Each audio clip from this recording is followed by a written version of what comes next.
Times news channel देख रहे आप सभी दर्शकों का बहुत बहुत स्वागत है। मैं हूं रमनदीप कौर। इस वक्त की बड़ी खबर आ रही है प्रयागराज से। क्या है पूरा मामला, देखने के लिए बने रहिए हमारे साथ। संगम नगरी प्रयागराज में आज शहर दक्षिणी से विधायक मंत्री नंदी आज अपने क्षेत्र में धनतेरस की रात सड़क पर निकले और देर रात तक पत्नी मेयर अभिलाषा संग खरीदारी की। साथ ही मंत्री नंदी लोकनाथ चौक क्षेत्र में भ्रमण किया और लोगों को बधाई भी दी। साथ ही बर्तन की मार्केट ठटेरी बाजार पत्नी और बेटी संग पहुंचे, जहां उन्होंने खरीदारी धनतेरस पे की और समर्थकों संग फोटो भी खिंचाई और लोगों को दीपावली की शुभकामनाएं भी दी।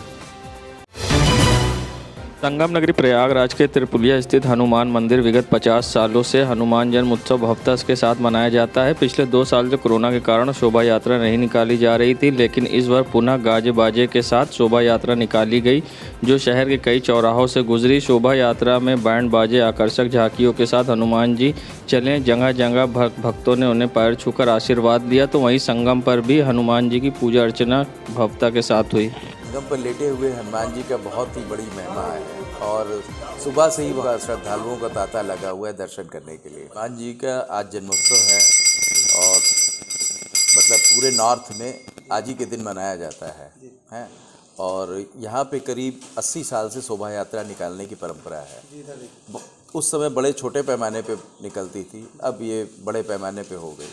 तो आज किस तरह से शोभा यात्रा निकली, कितने लोग शामिल हुए? पिछले साल तो कोविड की वजह से प्रशासन की अनुमति नहीं मिली थी। इस साल उसको सांकेतिक रूप से निकाला गया है, सूक्ष्म रूप से, ताकि परंपरा का निर्वहन किया जा सके। तो ये बताइए, क्या मंदिर का इतिहास है, किस तरह से प्राचीन है? इस मंदिर की मूर्ति, जहाँ तक मुझे जानकारी है, 200 साल से अधिक पुरानी है हनुमान जी की मूर्ति। और ये देखिए, आप खुद ही देख रहे हैं कि पुराने मोहल्ले में स्थित है, गलियों में स्थित है, वैसे ही जैसे बनारस के विश्वनाथ जी गलियों में है। शोभा यात्रा कहाँ से कहाँ तक गई है? शोभा यात्रा यहाँ मंदिर प्रांगण से निकल के जीरो रोड अग्रसेन चौराहा, उसके बाद हाटकेश्वर मंदिर है, उसके बगल से होते हुए फिर भगवान दास वाली गली से बाहर आके जैन विद्यालय की ओर, जैन विद्यालय से निकल के दरवेश्वर नाथ मंदिर से घंटाघर होते हुए चौक होते हुए बतासा मंडी होके वापस आए। मेरा नाम नीरज है। आगामी दिवाली को लेकर लोग पटाखे खरीदते हैं और हर साल दीपावली पर लोग पटाखे से दीपावली मनाते हैं, मगर इस बार किस तरह से दीपावली मनाएं और अपने आप को सुरक्षित रहते हुए, क्या दीपावली पर पटाखों से नुकसान है और किस तरह के फ़ायदे हैं, जानिए डॉक्टर राकेश पासवान ने क्या कहा। किस तरह से पटाखों से बचें और किस तरह से दीपावली मनाएं। ये बताइए सर, दीपावली का पर्व आ रहा है और पटाखे लोग इस्तेमाल करते हैं, किस तरह से उसका प्रभाव होता है? जो पटाखे हम लोग यूज़ करते हैं उससे बेसिकली 2 तरीके की दिक्कतें हो सकती है। एक तो प्रदूषण से संबंधित दिक्कतें हो सकती हैं और विभिन्न प्रकार की दुर्घटनाएं भी हो सकती हैं। दुर्घटनाओं में अमूमन जो है जलने जैसी घटनाएं होती हैं।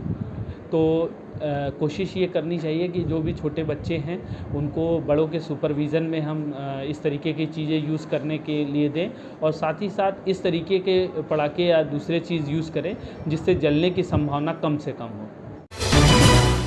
संगम नगरी प्रयागराज अक्सर करवा चौथ तीज पर ही महिलाओं को मेहंदी लगाते देखा गया है, मगर इस बार दीपावली पर भी महिलाओं में मेहंदी लगवाने का उत्साह दिखा, क्योंकि महिलाओं का कहना था कि पिछले 2 साल से कोरोना काल के कारण किसी तरह से त्यौहार नहीं मनाया जा सका और इस बार त्यौहार की खुशी ही अलग है और खुशियों से मनाया जा रहा है। और साथ ही 2 साल बाद लग रहा है कि हम किसी त्यौहार को मना रहे हैं और लाइफ अब हमारी पहले की तरह रूटीन पर आ रही है, जिससे एक अलग सा उत्साह और खुशी है। वहीं मेहंदी लगाने के लिए लोगों की लाइन लगी थी और महिलाएं बढ़ चढ़कर मेहंदी लगवाती दिखाई दी। और आइए सुनाते हैं क्या कहना था महिलाओं का मेहंदी को लगवाने को लेकर। इस बार बहुत अच्छा लग रहा है कि आफ्टर 2 इयर्स लाइक सबसे बहुत दिनों के बाद में कोई ऐसा लग रहा है कि लोगों में फिर से वही उत्साह दिख रहा है, फेस्टिवल का वही जोश दिखाई दे रहा है जो काफ़ी समय से लैग कर रहा था। बट इट्स गुड कि हमारी नॉर्मल लाइफ रूटीन पे आ रही है और बहुत अच्छा फील हो रहा है। क्या नाम है आपका? स्तुति वर्मा। संगम नगरी प्रयागराज में आगामी दीपावली के त्यौहार को देखते हुए जिला अस्पताल ने कमर कस ली है और बर्न वार्ड की तैयारी भी कर ली है। जहां दीपावली पर अक्सर लोग पटाखे से चोटिल और घायल हो जाते हैं, उसी को देखते हुए जिला अस्पताल कॉलविन ने बर्न वार्ड में बेडें भी बढ़ा दी है और साथ ही डॉक्टरों की 24 घंटे ड्यूटी भी बढ़ाई है, जिससे कि किसी तरह की लोगों को परेशानी का सामना ना करना पड़े। आइए सुनाते हैं क्या कहना है SIC इंदु कनौजिया का। किस तरह से वन वार्ड को लेकर तैयारी की है आगामी दिवाली को देखते हुए, और किस तरह से डॉक्टरों की ड्यूटी इस बार लगाई गई है? दिवाली को देखते हुए वन वार्ड में हमने बेड की संख्या जो है बढ़ा दी है और उस पर सभी तरीके का इंतज़ाम कर दिया है। इमरजेंसी ड्रग मेडिसिन सब पूरे तरीके से उसका इंतज़ाम है। डॉक्टर की ड्यूटी भी बढ़ा दी गई है। हर तरीके को डॉक्टर, जैसे बर्न से नेत्र को भी खतरा हो सकता है, किसी भी तरीके की खतरा हो सकता है, तो मैंने सर्जन है, नेत्र सर्जन है, फिजिशियन है, सबकी ड्यूटी रोस्टर के अनुसार पूरे 24 घंटे में लगा दिया है। वार्ड भी तैयार कर लिए गए? वार्ड पूरी तरीके से तैयार है। हमारी इमरजेंसी किट तैयार है, दवाएं तैयार हैं, सब चीज़ का पूरा इंतज़ाम है। परिचय बताओ। मैं डॉक्टर इंदु कनौजिया, SIC मोतीलाल नेहरू मंडलीय चिकित्सालय प्रयागराज। नगरी प्रयागराज में SSP प्रयागराज ने देर रात 10 उप निरीक्षकों को किया इधर से उधर, जहां दिनेश कुमार यादव को थाना मेजा से प्रभारी चौकी साउथ मलाका बनाया। उप निरीक्षक रमेश कुमार सिंह को थाना पूरब मुफ्ती से प्रभारी चौकी घंटाघर कोतवाली, उप निरीक्षक रवि कुमार कटियार को थाना औद्योगिक क्षेत्र से प्रभारी चौकी करेली, उप निरीक्षक धीरेन्द्र कुमार सिंह को थाना करछा से प्रभारी चौकी बेली कैंट, उप निरीक्षक अश्वनी कुमार विस्मरण को थाना खुलदाबाद से प्रभारी चौकी गोविंदपुर शिवकुटी, उप निरीक्षक अमित कुमार को प्रभारी चौकी केंद्रीय कारागार नैनी से प्रभारी चौकी जांच टाउन, उप निरीक्षक विनय कुमार मिश्रा को प्रभारी चौकी अटाला खुलदाबाद से प्रभारी चौकी कस्बा फूलपुर, उप निरीक्षक अमित कुमार सिंह को चौकी नाका कीटगंज से प्रभारी चौकी पावर प्लांट शंकरगढ़, उप निरीक्षक तरुण त्रिपाठी को चौकी प्रभारी गोविंदपुर शिवकुटी से प्रभारी चौकी अटाला खुलदाबाद, उप निरीक्षक दयाराम को प्रभारी चौकी SRN कोतवाली से प्रभारी चौकी सासो सराय इनायत बनाया है। बेहतर पुलिसिंग कानून व्यवस्था को चुस्त दुरुस्त रखने के लिए जनहित में उठाए गए कदम तत्काल प्रभाव से 10 उप निरीक्षकों को किया स्थानांतरित। दिनों असदुद्दीन ओवैसी प्रयागराज आए थे, जिस पे भीड़ इकट्ठा होने पर प्रशासन ने उन कार्यकर्ताओं पर FIR की थी, जिसके बाद अब MIM नेता ने सपा की रैली में कोविड गाइडलाइन की धज्जियां उड़ने पर हमला बोला है और सपा को बीजेपी की बी टीम बताया। ये सुनाते हैं क्या कहा। भारतीय जनता पार्टी की बी टीम का हमारे ऊपर आरोप लगाने के MIM भारतीय भाजपा की बी टीम है। हल्दरपुर मऊ में जो रैली हुई थी, उस मऊ में मंच पे भाजपाई लोग थे और अखिलेश यादव जैसे मंच से उतरे, सारे भाजपाई लोग उनसे हाथ मिला रहे थे और अखिलेश यादव के अब्बा के चुनावी 29 अगस्त 2003 से 7 के कार्यकाल में बाबरी मस्जिद की शहादत के लिए दोषी कल्याण सिंह को, लड़के को राजवीर सिंह को, उनकी करीबी कुसुम राय को मंत्री बनाया मुलायम सिंह ने अपने कैबिनेट में। भाजपा और सपा एक ही सिक्के के दोनों पहलू हैं। असल में समाजवादी पार्टी MIM की बढ़ती लोकप्रियता हमारे पार्टी के सुप्रीमो प्रदेश अध्यक्ष शौकत अली साहब की मेहनत से इतनी घबराई हुई है कि पूरे उत्तर प्रदेश का मुसलमान जो एक प्लेटफॉर्म पे बहुत तेज़ी से ओवैसी साहब के 5 साल की मेहनत से आ रहे से सपा अपने आप को आउट ऑफ फाइट हो गई, जनाधार उनका ख़त्म हो गया क्योंकि उनकी सारी कलई खुल गई है। हमारे ऊपर तो आरोप लगाया कि 100 से ज़्यादा की परमिशन नहीं थी, इनके ऊपर प्रशासन ने, हमारे ऊपर FIR भी हुई, हमारे पार्टी के ऊपर, लोगों के ऊपर चार्जशीट अभी परसों दाखिल हो गई है। स्थानीय प्रशासन, यहाँ हजारों करीब भीड़ इकट्ठा हुई थी 31 अक्टूबर को किसान रैली की इनकी, उसमें आज तक स्थानीय प्रशासन ने कोविड की धज्जियां उड़ाते हुए इन्होंने रैली की थी, कोई कार्रवाई नहीं की।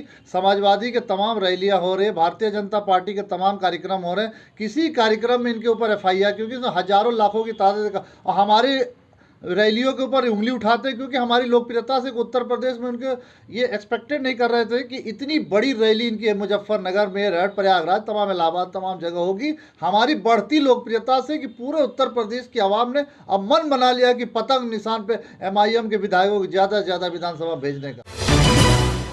दशहरे पर रावण दहन करने के साथ ही दीपावली का पर्व मनाने की उल्टी गिनती शुरू हो जाती है। हिंदू पंचांग के मुताबिक दशहरे ठीक 20 दिन बाद कार्तिक महीने की अमावस्या को दीपावली मनाई जाती है। इस दिन दीपावली 4 नवंबर गुरुवार को है। हालांकि 5 दिवसीय त्यौहार 2 नवंबर धनतेरस के साथ शुरू हो चुका है। इस साल दीपावली का ग्रह नक्षत्रों का दुर्लभ सहयोग बन रहा है। आइए जानते हैं किस तरह से सहयोग बन रहा है और किस तरह से करनी है पूजा। ओम गण गणपति नमः। दीपावली का पवित्र त्यौहार कार्तिक महीने की अमावस्या को मनाया जाता है, जो कि इस वर्ष 4 नवंबर को पड़ रही है। 4 नवंबर को सुबह 6:10 से ही अमावस्या शुरू हो रही है, जो कि 5 तारीख की सुबह 2:55 तक रहेगी। तो संपूर्ण देखिए दीपावली का दिन रहेगा। इस दिन 4 प्लैनेट्स एक साथ बैठ रहे हैं, जो कि शुभ और दुर्लभ संयोग बना रहे हैं। तुला लग्न में इस बार सूर्य, बुध, चंद्रमा और मंगल एक साथ बैठ रहे हैं। सूर्य और चंद्रमा एक साथ बैठते हैं तो अमावस्या बनती है, और दीपावली अमावस्या के दिन ही होती है, इसलिए सूर्य चंद्रमा एक साथ युक्ति बना रहे हैं। सूर्य बुध एक साथ मिलते हैं तो सूर्य बुधादित्य योग बनता है, तो एक संयोग ये बन रहा है। इसके अलावा मंगल और चंद्रमा की जो युक्ति है वो शुभ संयोग बनाती है, धन आगमन की स्थिति बनाती है, इसलिए मंगल चंद्रमा की युक्ति के कारण भी शुभ संयोग बन रहे हैं। तो इस बार 4 प्लैनेट्स का एक साथ बैठना शुभ और दुर्लभ संयोग बना रहा है। आइए बात करते हैं कि आज के दिन पूजा के शुभ मुहूर्त क्या आ रहे हैं। आज के दिन शुभ बेला सुबह 6:15 से 8:50 तक रहेगी। चंचल बेला 10:50 से 12:21 तक रहेगी। अभिजीत मुहूर्त 11:50 से 12:40 तक रहेगा। लाभ बेला 12:21 से 1:30 तक रहेगी। कुंभ लग्न 1:50 से 3:24 तक रहेगा। प्रदोष काल, जिसे कि घर की पूजा का समय भी कहा जाता है, वह 5:50 से 8:27 तक रहेगा। और वृषभ लग्न 6:30 से 8:26 तक रहेगा। राहु काल 1:30 बजे से लेके 3 बजे तक रहेगा। तो कोशिश कीजिएगा राहु काल में पूजा मत करिए, उसके अलावा आप पूरा दिन ही पूजा कर सकते हैं, और मुहूर्त में करेंगे तो ज़्यादा शुभ होगा। आइए बात करते हैं कि पूजा किस तरीके से करनी चाहिए, पूजा का विधि विधान क्या होता है। सबसे पहले एक पटरे पे लाल कपड़ा बिछाइए, उस पर सबसे पहले गणेश जी बिठाइए, लक्ष्मी जी बिठाइए, कुबेर जी बिठाइए। इस बार हनुमान जी को बिठाना अति शुभ में रहेगा, क्योंकि 4 प्लैनेट्स की युक्ति में मंगल भी बैठ रहे हैं, तो उनका बैठना भी इस बार संयोग अच्छा संयोग देगा। तो हनुमान जी की भी मूर्ति ज़रूर लेके आइएगा और उनको ज़रूर बिठाइएगा। अगर आप धातु के लक्ष्मी गणेश जी लाते हैं तो आप पंचमित्र से उनका अभिषेक करिएगा, जिसमें कि कच्चा दूध, दही, गंगा जल, तुलसी जी और शहद होगा।